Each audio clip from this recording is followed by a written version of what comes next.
Hey guys, I'm going to do a bike check because I've gotten a few requests. So, I'll start off with the front. I have Odyssey Griswold grips. They wear really fast, but they're alright. Odyssey paw ends. Just stock Verde bars and stem. Stock forks as well. I have Duo Stunner white wall tires, front and back. They've been holding up very well. Stock hub,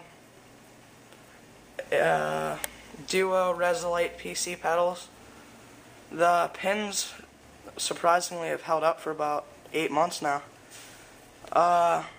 Odyssey Twan bolt cranks, a Verde React chain wheel with a KMC chain, a Verde Lux 20.75 frame,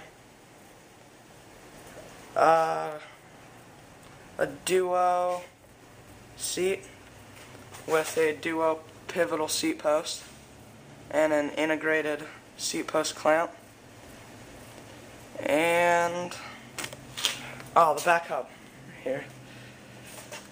It's pretty loud.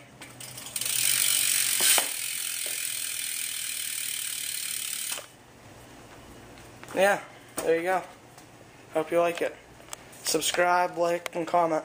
Thanks.